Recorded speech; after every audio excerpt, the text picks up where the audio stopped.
दोस्तों 27-28 प्रतिलेखन संख्या, इसका हार्ड वर्ड 27 का तो हम लिख दिए हैं, 28 और इसके आगे नहीं लिख पाए हैं, जो कि आपको कुछ दिन बाद ग्रुप में मिल जाएगा। और आपको इन सारे जो अध्याय है उसका आउटलाइन भी शॉर्ट्स में हम डालने का प्रयास करेंगे। तो अंक 1 प्रतिलेखन संख्या 27-28 डिक्टेशन शुरू होगा 5 सेकेंड बाद। 5, 4, 3, 2, 1।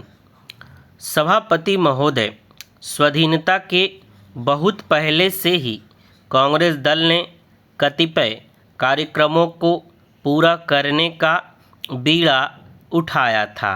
वास्तव में हमारे नेताओं ने स्पष्ट कर दिया था कि हम केवल विदेशी शासन के विरुद्ध नहीं लड़ रहे थे, बल्कि हमारी लड़ाई सामाजिक बुराइयों, अन्याय, गरीबी और असमानता के भी खिलाफ थी। इसलिए हमारी समाज व्यवस्था को देश की दीर्घकालीन विकास की आवश्यकताओं की उपेक्षा किए बिना सामान्य जनों की वास्तविक ज़रूरतों को पूरा करना है। विकास द्वारा लोकतंत्र के सामने एक नई चुनौती प्रस्तुत हुई है। 3 विभिन्न विचारधाराओं ने मिलकर वह धारणा हमें दी है जिसे लोकतंत्र के प्रति भारतीय दृष्टिकोण कहा जा सकता है। एक तो उदारवाद और संसदीय लोकतंत्र का विचार है, जो ब्रिटिश प्रणाली से जन्मा है और जिसके अंतर्गत आती है संसदीय संस्थाएं, राजनैतिक दल, स्वतंत्र चुनाव, मूल अधिकार और स्वतंत्रताएं, कानून का शासन आदि, जो हमारी लोकतंत्री प्रणाली के राजनैतिक केंद्र बिंदु हैं। हमारी राजनैतिक प्रणाली के मध्य में स्थित हैं। संसद और केंद्र तथा राज्यों में सरकार का विधायिका के प्रति उत्तरदायित्व निर्विवाद है।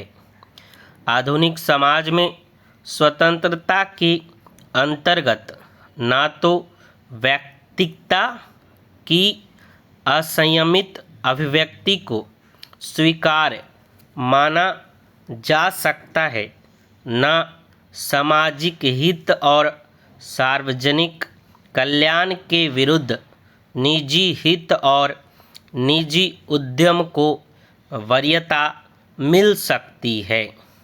स्वतंत्रता का अभिप्राय है व्यक्ति के अधिकारों और समाज के अधिकारों के बीच लगातार नाजुक संतुलन बनाते रहना। हमारा संविधान और हमारी वास्तविक राजनीतिक गतिविधियां विश्व में अन्यत्र किसी भी स्थान की अपेक्षा अधिक पूर्ण स्वतंत्रता देती है।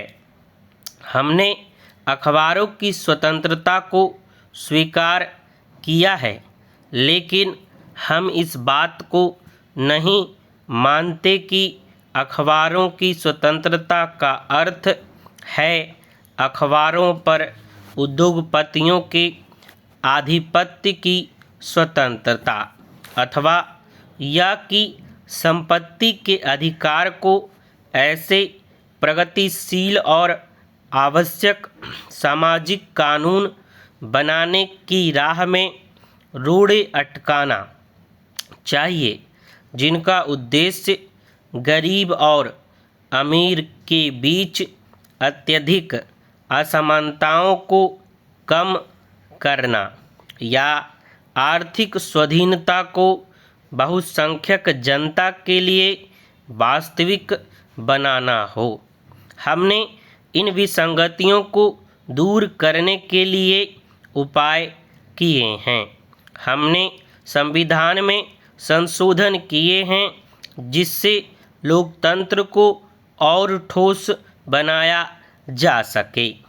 दूसरी प्रमुख विचारधारा है समाजवादी विचारों की, जिसके अंतर्गत सामाजिक लोकतंत्र तथा आर्थिक आयोजन और विकास पर जोर दिया गया है।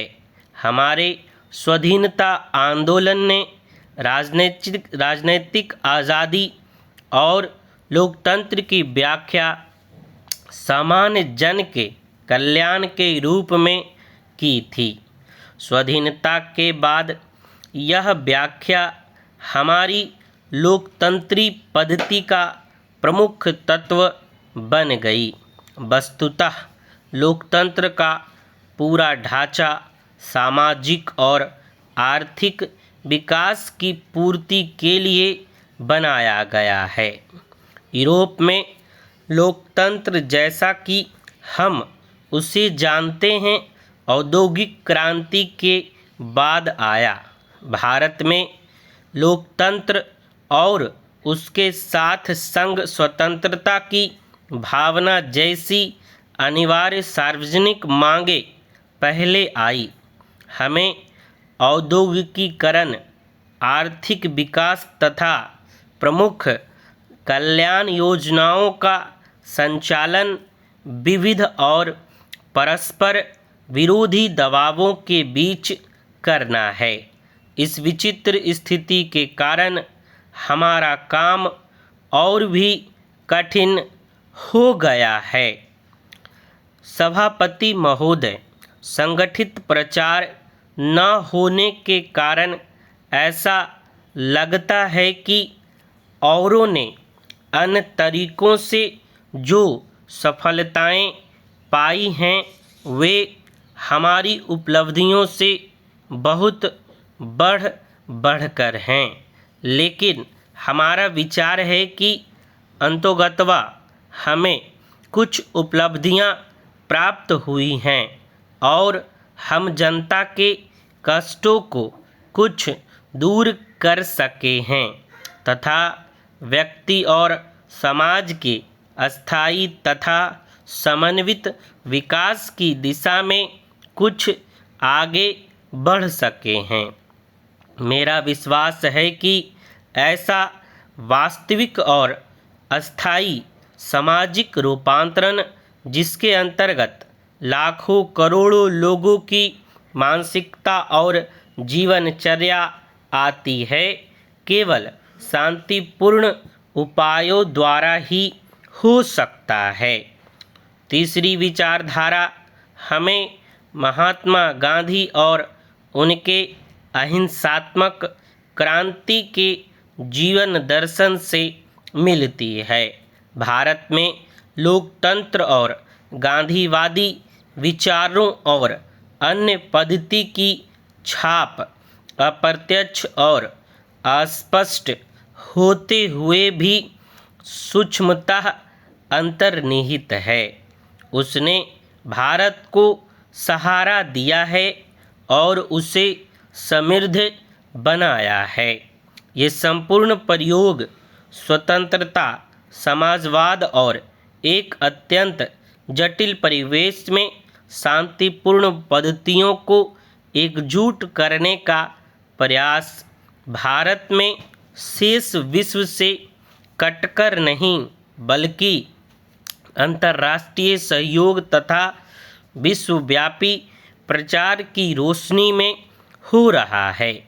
अंतर्राष्ट्रीय सहयोग एक प्रगतिशील अर्थव्यवस्था एवं लोकतंत्री समाज के निर्माण के भारतीय प्रयासों के अंतर्गत एक संघटक तत्व है।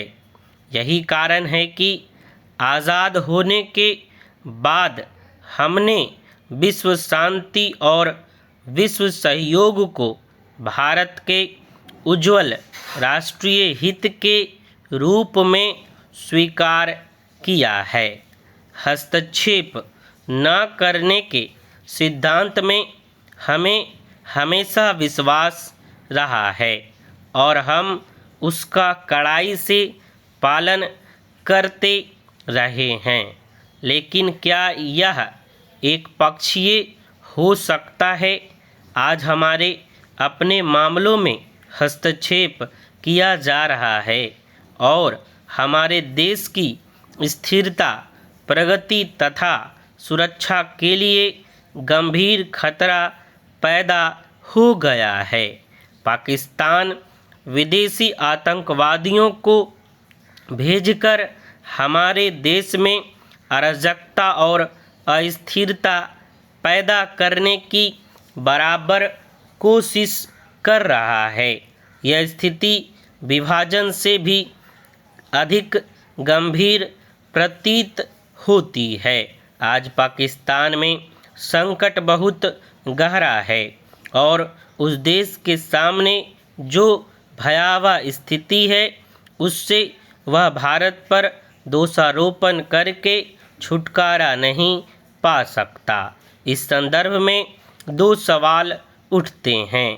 पहला तो यह कि क्या हमारे समय में केवल धर्म किसी राष्ट्रवादी देश के निर्माण का आधार हो सकता है, विशेषतः ऐसी हालत में जबकि सरकारी तंत्र राजनीतिक गतिविधियों के सामान्य नियमों तथा संस्कृतियों आकांक्षाओं के प्रति सर्वथा उदासीन हो, और दूसरा यह कि क्या किसी की वफादारी पाने के लिए बंदूक की संगीन से काम लेने की जगह किसी अन्य कार्रवाई की ज़रूरत नहीं है।